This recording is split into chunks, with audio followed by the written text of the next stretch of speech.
大家好，我是 BB，在这里我想分享几个用吸引力法则找到理想工作的故事，都非常的振奋人心。如果你正在找工作，或者想换一个更好的工作，你都可以听听看以下的这些故事。那这些故事是来自世界各地，很多是我在书上看到的，也有一些是在网络上别人分享的真实故事。现在要分享的故事是来自密西根的一个中年妇女，她说她一直都很希望能够边工作边旅游。但是呢，她很早就当妈了，然后她觉得当空姐实在是一个遥不可及的梦想，于是她就不敢想。有一天，她就决定呢，从原本的工作离职，然后在家里，她其实也不知道做什么。然后有一天，她就看到有人在应征空姐，有一些航空公司在应征，她就非常非常的开心，决定去试试看。她就每天想象穿着空姐的制服，然后边旅游边工作的生活。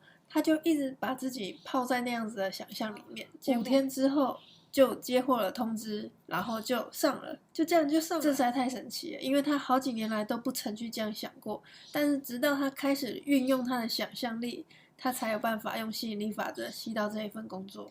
接下来这个故事是来自爱尔兰的一位年轻女性，也非常励志哦。她说，在1年半之前呢，她是在一个非常不开心的工作环境。他常常都睡不着，而且非常讨厌礼拜一，然后他觉得很痛苦。他很想要一个新的全职工作，而且想在家工作，但是那个时候在家工作可能还不是那么流行，所以非常难找这样的工作。但是不论如何，他就开始在感恩日记上面写说，感谢老天爷，感谢这一份新的工作是在家工作的。他就每天这样写，而且呢，他还准备自己的在家的办公室哦，他把他的第2个房间赶快整理干净、打扫，还有把它布置成一个新的办公室，因为为了迎接新的工作嘛。然后他还买了很多文具啊，就放在那个第2个房间，然后去想象在那个地方工作，然后就非常的开心这样子。那果然他很快就找到了这样子在家工作的一份新的工作，是完全就是一个 dream job， 而且薪水也正如他期待的那样子，所以整个就是非常的完美。这个故事也告诉我们说，你想要显化什么的时候，你一定要做好准备，你要去想象，然后把家里也布置成一个像办公室的地方，才能迎接你新的在家工作嘛。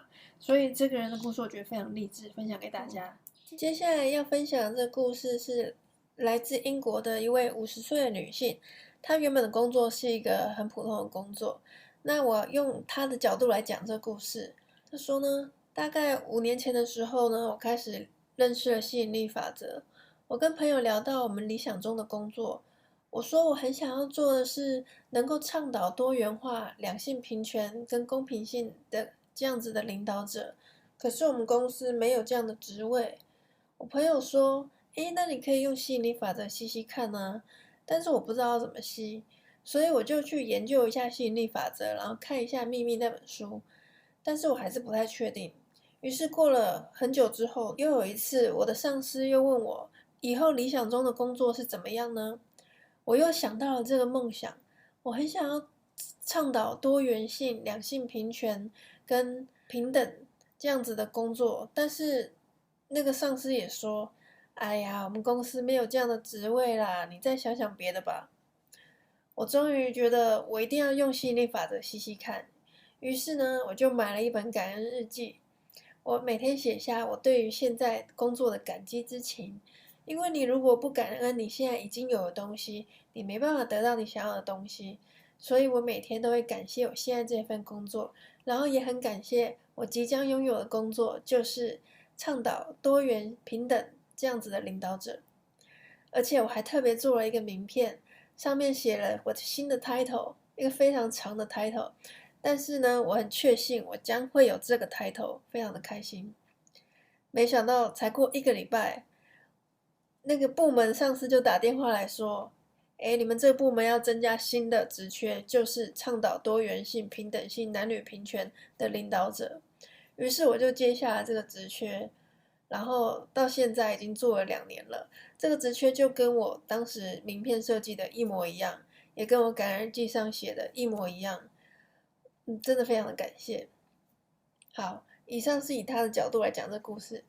那这个故事我听完也觉得非常的感动。其实你如果有一个心中理想的工作，你不用管这个职位是不是已经存在了，它可以没有存在哦，但是你都有办法用吸引力法则把它创造出来。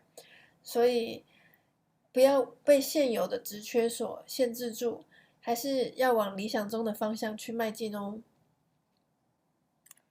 再来要分享的这个故事是在书上看到的，也是网络上一个蛮有名的故事。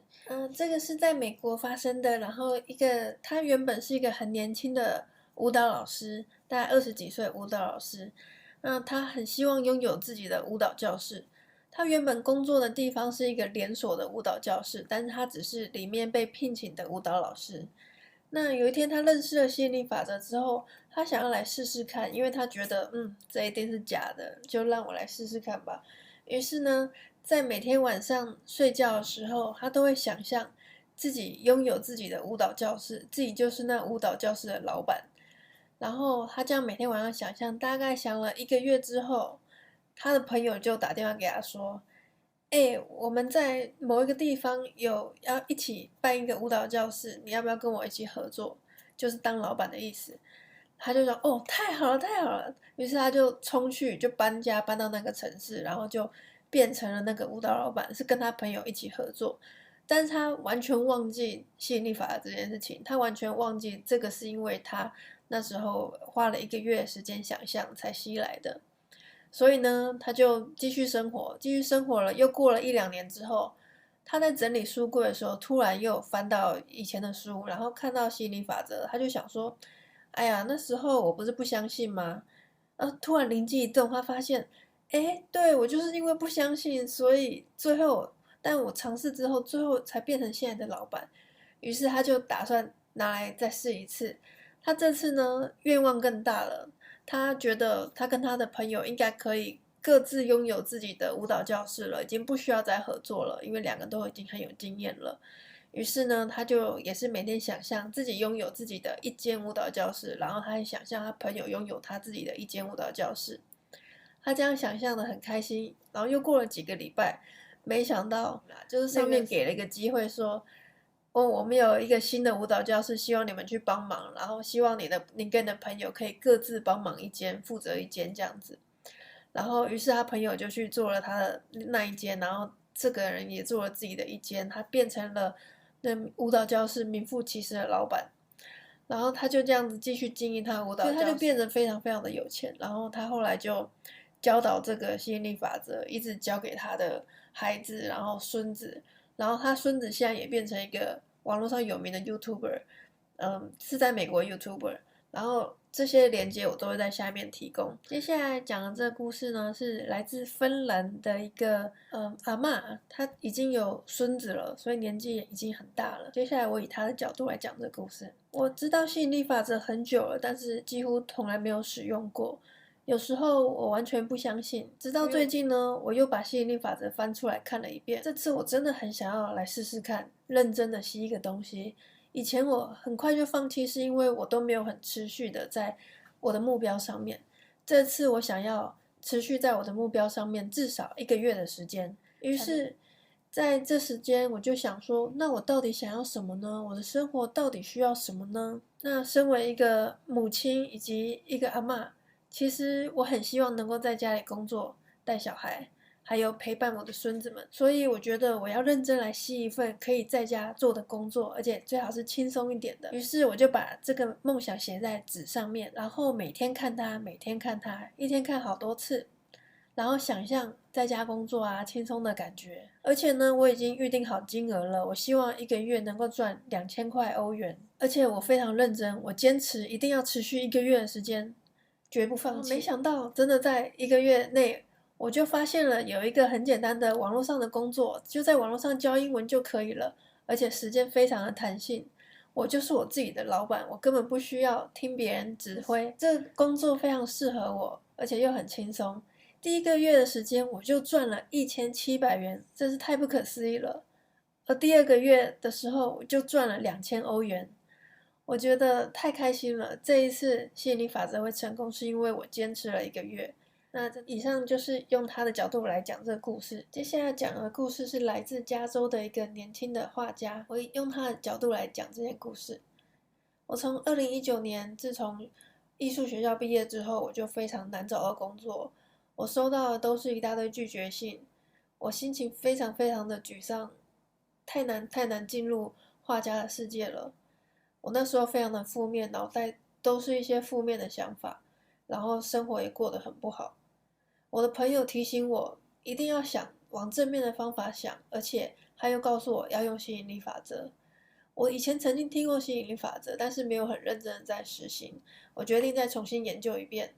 然后这次呢，我就要让我自己想一些正面的思想，不要再想负面的了。于是事情开始变得越来越好转。我在网络上卖我的画作，而且真的有人买，而且我也在很多展场开始宣传我的画作。一切都很顺利，但是事实上，我非常想在一个梦幻的公司工作。那个公司他没有说是哪一间。我非常想在那间公司工作，是我就跟宇宙默默的许愿，我希望能够在一个很偶然的机会遇到一个那个公司里面工作的人，希望他能帮我牵线去那个公司。没想到才经过几个礼拜以后，我在一个展场卖画的时候，真的遇到了一个人，他也是画家，他在那个公司工作。我们互相相谈甚欢之后，然后他跟我说，他们公司有在找像我这样子的画家，而且他可以帮我安排面试，马上就可以面试。很快我就通过了面试，现在我就在那间公司上班。现在分享的是来自美国一个25岁的男子，他说呢，我大学是念电机工程的，可是我没有毕业，所以以我这样的学历，我很难找到工作。我到处打零工，有时候在网络上卖东西。最近的一份工作是在一个银行当实习生，也是做一些杂事。其实我心里非常想要做的是管理社群账号，就是希望能够替公司管理他们的 FB 或是 IG 的粉专，负责回信、po 文。但是我没有这样的学历，没有这样的背景，通常那样的背景都是学行销的，可是我完全没有。但是我心里还是非常希望可以管理社群账号。我常常这样想，会写感恩日记来感谢这一份新的工作。没想到，突然很快的，我老板就跟我说：“诶，我们公司要这样的职缺，需要有人管理社群账号，你把 resume 给我吧。”于是我就给他我的 resume，才2天而已，他就说通过了。于是我现在就开始在这间银行管理社群账号，再也不是打杂的了。接下来的故事是来自马来西亚的一个小姐。她说呢，自从生了孩子之后呢，我已经3年没有工作了，都在照顾我的儿子。现在儿子终于3岁了，我可以回到工作岗位了，我就很努力的在找工作。但是工作有点难找，因为我已经蛮久没工作了。好不容易有一个 recruiter 打电话给我，请我去面试某一间大公司。那大公司我很喜欢，然后所以非常的紧张。在面试的时候，我觉得没有表现得很好，而且心中又有很多负面的想法，所以我竟然就被拒绝了。可是我不放弃，我觉得只要用吸引力法则，我还是可以把这个工作吸回来的。那个 recruiter 告诉我说，前面有别的他们在考虑的人选，所以叫我先不要抱太大的期望。但是我心里就想说，不行，我一定要用吸引力法则把你吸回来。工作我就开始想象自己每天开车去上班的样子，然后想象自己会穿什么样的服装去上班，然后我还想象他们打电话给我，告诉我我得到这个 offer 了。我想象中他们是说前面那个人已经到别的部门去了，所以这个位置就留给我了。我就这样想象，我甚至开心到喜极而泣，得到这份工作。我的想象是那么的真实，所以我相信一定会吸到的。结果没想到隔天早上而已，我就真的接到电话，他说前面那个人要去别的部门了，这个位置就留给你了，你还有没有兴趣？我说当然有，当然有，我就接下来这份工作。现在我每天就跟我想象的一样，穿上班穿的衣服，然后开车去上班的路线。接下来要分享的是我在书上看到的故事，这是一个日本女生发生的事情。她看了一部电影叫做《高年级实习生》，那个电影是安海瑟薇跟劳勃迪尼洛演的，内容是在讲一个高年级的劳勃迪尼洛来到安海瑟薇的公司，然后发生的一些事情。这个日本女生看完电影之后非常的喜欢，她很羡慕那样子的工作环境，可以跟不同年龄层的人一起工作合作，而且非常的和乐融融。但是她那时候的公司都是一些年轻的同事跟老板，所以她觉得几乎是不可能会有跟高年级的同事合作的机会。但是她就每天想象自己就是那个电影的女主角安海瑟薇，她每天上班的时候就想象自己就是，然后在工作的时候也想象自己就是安海瑟薇，完全把自己套入那个电影里面，融入那个电影的角色。结果没想到几个礼拜之后，公司就发了一个新的政策，就是想要聘请一些高年级的同事们跟他们一起工作。然后很快的，他们公司就开始有各种年龄层的同事，而且非常的和乐融融。他发现他真的变成了电影的女主角安海瑟薇，真的很酷。以上就是今天的故事分享。你最喜欢哪一个故事呢？请帮我在下面留言哦。我要总结一下，我觉得今天的故事呢有一些共通点，例如说，你心中想要的工作其实并没有在人力银行上面，也没有现有的职缺，可是只要你去想象一阵子，那个职缺就会跑出来了，因为是你创造的。所以，即使你现在想要的工作你在市面上看不到，也不要气馁哦。再来，还有很多这故事里面的人其实年纪都偏大，而且有些也失业很久，所以我觉得大家都不要放弃，不管你现在的情况是怎么样，如果你很需要一份工作，一定可以找得到的。好，如果你觉得今天的影片对你有帮助，请帮我按个赞。如果你想听到更多吸引力法则故事，帮我订阅哦。下次见，拜拜。